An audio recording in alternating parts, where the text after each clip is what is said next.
Dias depois, olha só, vejam só, meus amigos, como que o clero ortodoxo faz diferença, né? Dias depois, em 18 de outubro de 1931, Getúlio Vargas recebeu D. João Becker, arcebispo de Porto Alegre.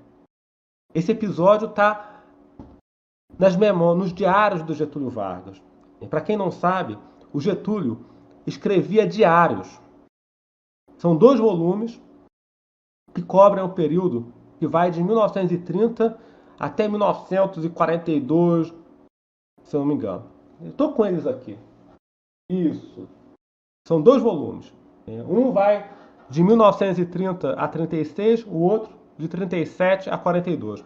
E o bom desses diários do Getúlio Vargas é que eles te permitem ver com mais clareza o que se passava na cabeça desse homem. Porque os discursos dele, claro, né, os discursos dele, em parte, refletiam o que ele pensava, mas muitas vezes, em parte, refletiam alguma demagogia, enfim, alguma jogada ali, coisa de político mesmo, né? Enfim, a gente não pode acreditar e achar que um político acredita em tudo que diz. Agora, os diários são anotações de um caráter mais íntimo e, portanto, nos permitem vislumbrar com mais clareza o que se passava na cabeça daquele personagem.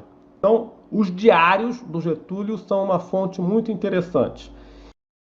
E o que ele fala aqui? No primeiro volume dos diários dele, na página 76,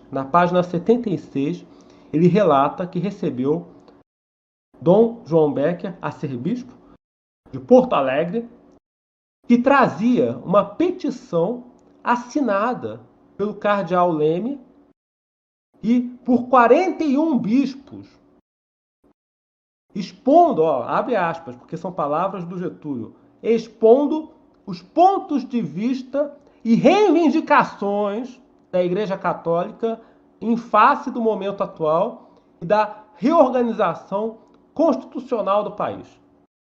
Fecha aspas. Ou seja, o Dom João Becker trazia, portanto, uma lista de exigências, de pautas. Se o senhor quiser a nossa colaboração, então tem que seguir essa pauta aqui. Quais eram? Eu vou pegar aqui as exigências. Né? Aí vocês podem. A diferença que faz um clero ortodoxo e um movimento católico consistente, aguerrido, qualificado. Que a gente precisa construir, né, minha gente? Vou pegar aqui.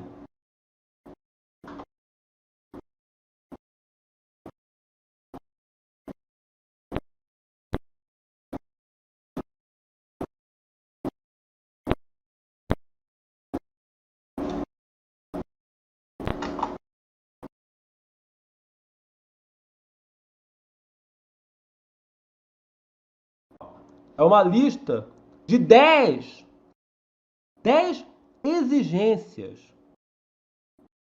que não se limitavam ao combate ao comunismo.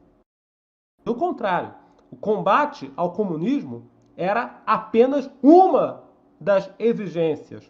Haviam outras, inclusive de caráter social e econômico. Primeiro, promulgar uma Constituição em nome de Deus. Porque a Constituição da República Velha não mencionava nem Deus de jeito nenhum.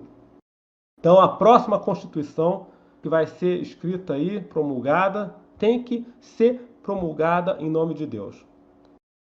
Segundo, defesa da indissolubilidade do laço matrimonial e ajuda às famílias numerosas. Reconhecimento dos efeitos civis do casamento religioso, ou seja, proibição do divórcio, ajuda do Estado às famílias numerosas, né? E reconhecimento dos efeitos legais do casamento religioso. Terceiro, restauração do ensino religioso nas escolas públicas, primárias, secundárias e normais, na União, nos estados e nos municípios. Quarto,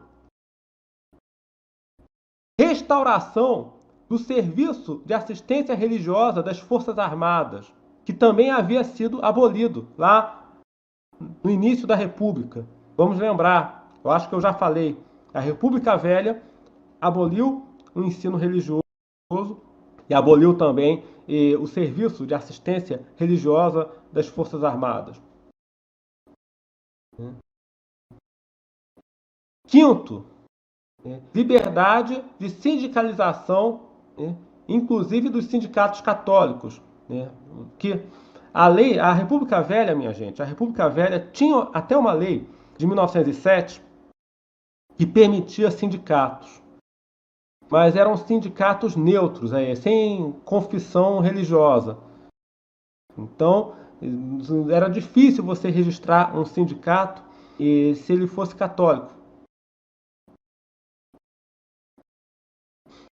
Sexto, reconhecimento do serviço eclesiástico de assistência espiritual e as Forças Armadas e as populações civis como equivalente ao serviço militar. O que é isso? O padre, por exemplo, o seminarista, o padre que prestasse assistência religiosa e as Forças Armadas ficaria automaticamente isento da obrigação de serviço militar, porque haveria uma equivalência legal. Sétimo, elaboração e decretação de uma legislação trabalhista inspirada na doutrina social da Igreja. Oitavo, defesa da propriedade individual e familiar dentro dos marcos da doutrina social da Igreja. Nono, aqui no nono ponto entra a questão do comunismo. Adoção de medidas legais para garantir a ordem social contra quaisquer atividades subversivas. Leia-se, a subversão comunista, né? Décimo, combate a toda e qualquer legislação que contrarie, expressa ou implicitamente os princípios fundamentais da doutrina social da Igreja.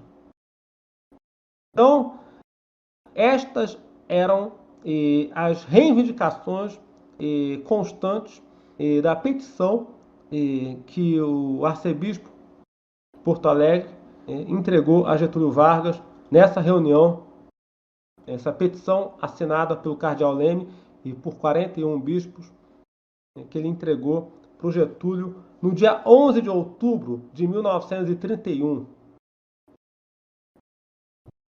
Então, meus amigos, notem vocês que